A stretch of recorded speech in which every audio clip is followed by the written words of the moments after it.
Brace yourself, buttercups. It is going to be raining cats and dogs. In this supercut video, I will be telling you all about the domestication of our favorite pets, dogs and cats. Don't you just find these animals so cute and adorable? Hey there, buttercups. A long time ago, our ancestors made an untold prehistoric deal. This ancient story has unfolded silently beside us. It predates farms, writing, and kings. Not a tale of war or conquest, but a remarkable deal struck around a campfire in a brutal Ice Age winter. The other party? Not a devil, but creatures with sharper teeth, better hearing, keener eyesight, and better smell, who once hunted us, wolves. Around 30,000 years ago, deep in the Paleolithic wilds, a quiet revolution occurred. Two species, once enemies, made a truce, humans and wolves. They formed an alliance that would benefit both parties. Wolves traded independence for food scraps and warmth. Humans traded leftovers for protection and hunting aid. This unlikely pact became arguably the most successful alliance ever, measured by the billions thriving today. It gave humanity something unique, an alliance with our former predator. This is the story of how humans and dogs changed each other and reshaped the world. Imagine humans 30,000 years ago, struggling hunter-gatherers in a harsh Europe gripped by ice ages. Facing massive prey and deadly predators, small bands of humans survived in a near-empty world. Wolves competed fiercely for the same resources. Yet some bolder wolves, drawn by camp scraps, began lingering nearby. Natural selection favored less aggressive, more human-tolerant wolves. Over generations, these proto-dogs evolved to understand us. How did domestication happen? Well, there are two theories. The first theory is the self-domestication theory. Wolves chose us, scavenging our scraps for an easier meal, while providing us with early warnings of potential dangers. The second is the human initiative theory. Humans captured wolf pups to raise, intentionally domesticating them. I personally find the first theory to be the more likely scenario. Whatever the case, the result was revolutionary. The very first domesticated species. Trust unlocked powerful cooperation. Dogs tracked prey with their speed and superior senses, especially that of smell. Humans made the kill with less risk. Together, they became an unmatched hunting team. Dogs guarded camps, barked at intruders, and allowed for safe sleep. Tribes with dogs gained crucial advantages: mobility, coordination, better nutrition. Dogs were not just pets, they were essential living technology, upgrading human survival. Dogs were domesticated long before farm animals. This alliance changed us as well as them. Selecting for tameness led to domestication syndrome in dogs, such as floppy ears, shorter snouts, and cuter features.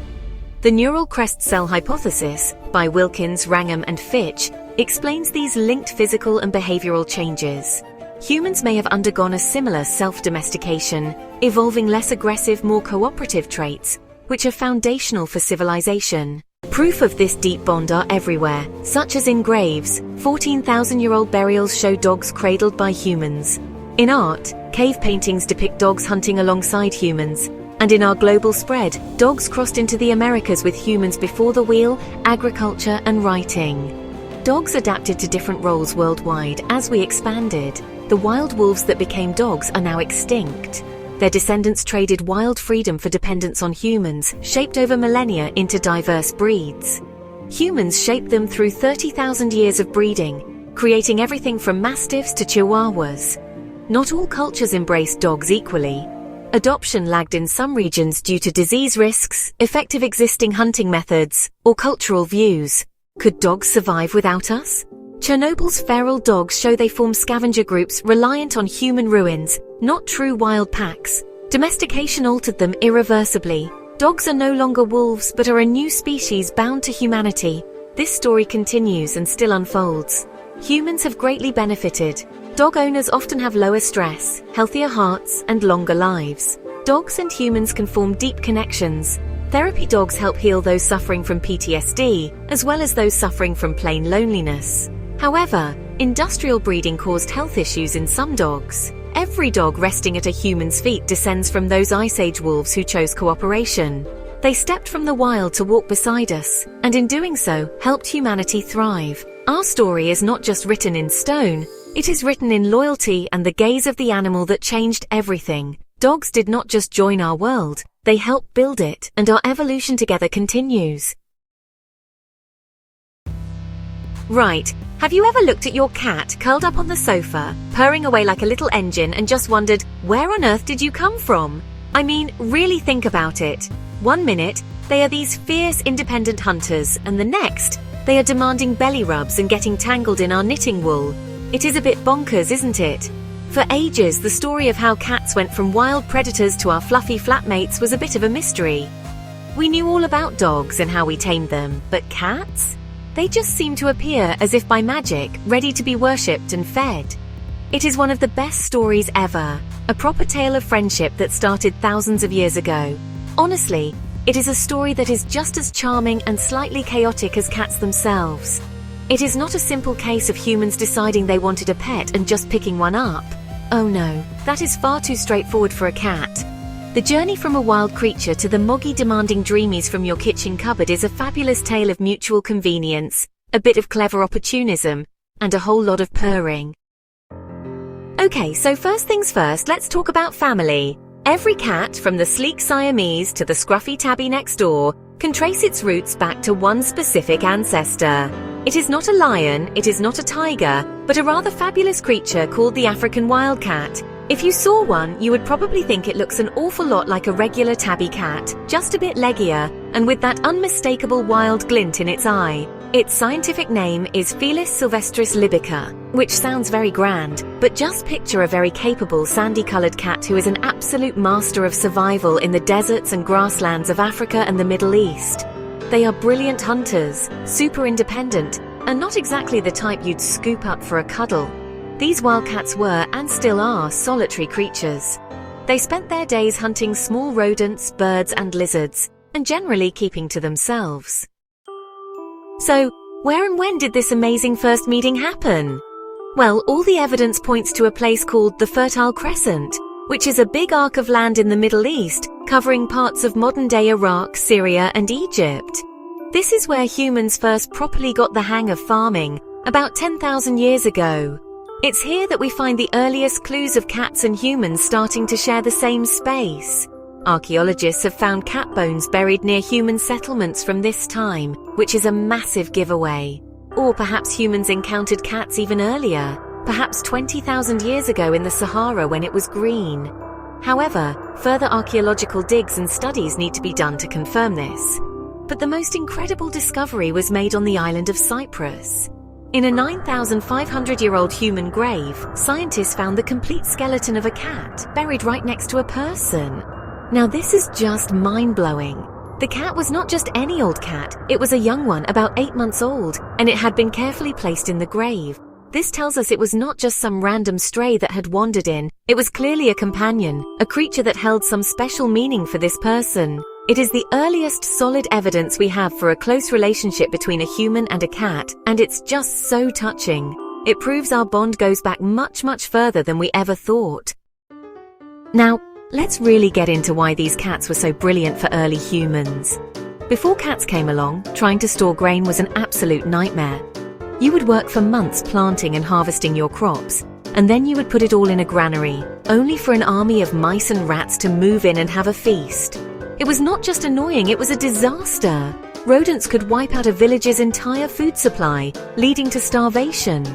They also carried diseases, making them a serious threat to human health. Then, along comes the African wildcat. This creature was, quite simply, the perfect pest control solution. It was a specialist hunter of small rodents, genetically hardwired to be brilliant at it. They are silent, they are patient, and they have those incredible senses, the sharp hearing, the night vision, that make them lethal predators in the dark. A single cat could happily take care of the rodent population around a farmstead, protecting the precious food stores that the entire community depended on. They did not need to be trained or told what to do, they just did what came naturally to them. It was a game changer. The impact of this must have been huge. Suddenly food supplies were more secure, villages could grow larger and more stable. The health of the community improved because there were fewer disease-carrying rodents running around. So this brilliant partnership was not just about business. It quickly blossomed into a genuine friendship.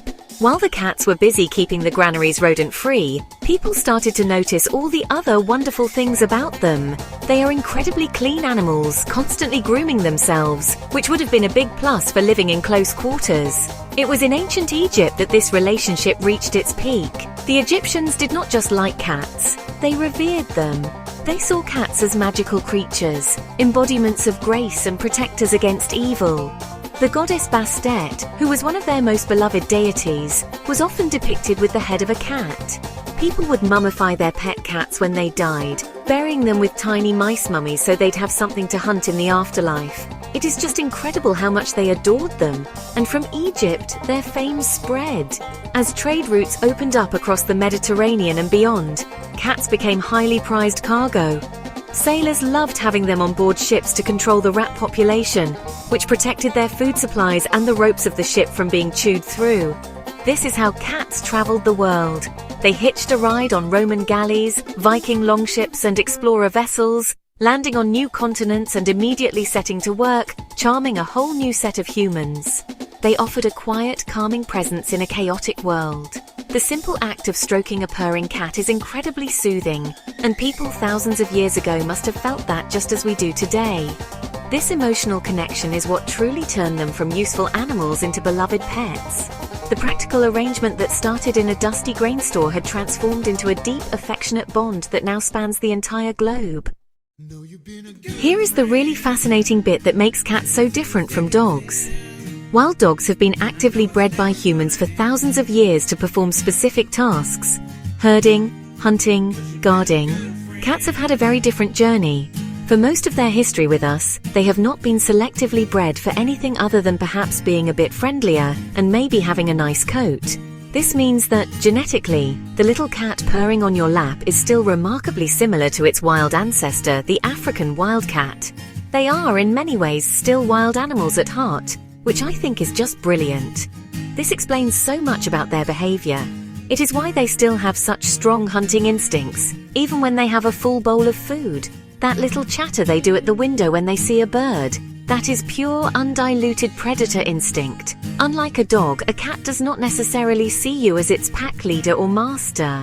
The relationship is more one of equals, of mutual convenience and affection. We provide food and shelter, and they provide companionship. On their own terms, of course. This wild streak is, I think, a huge part of their appeal. We have not completely molded them to our will. They retain a sense of mystery and autonomy that is captivating. You do not ever truly own a cat. You just have the privilege of sharing your home with one. They choose to be with us, and that makes their affection feel all the more special when they bestow it upon us. When a cat curls up on your lap and starts to purr, it feels like a genuine choice, a gift freely given, not an act of trained obedience. So while we call them domesticated, it is probably more accurate to say that cats are semi-domesticated. They have one paw firmly in our world and one paw still dipped in the wild. This beautiful duality is what makes them such endlessly fascinating companions. And that's the real magic of cats, isn't it? They walked into our lives on their own 4 feet, chose to stay, and have never let us forget that it was their decision all along. And we wouldn't have it any other way. Thank you for watching. Hope you found this video informative and entertaining. Please subscribe, like, share, and comment. We do like to know and hear your feedback. And if you have the means, please consider supporting us on Patreon, where you can get early access to our videos, and where we post bonus material. Till next time, this is Geeky Tidbits saying cheers and have a good day.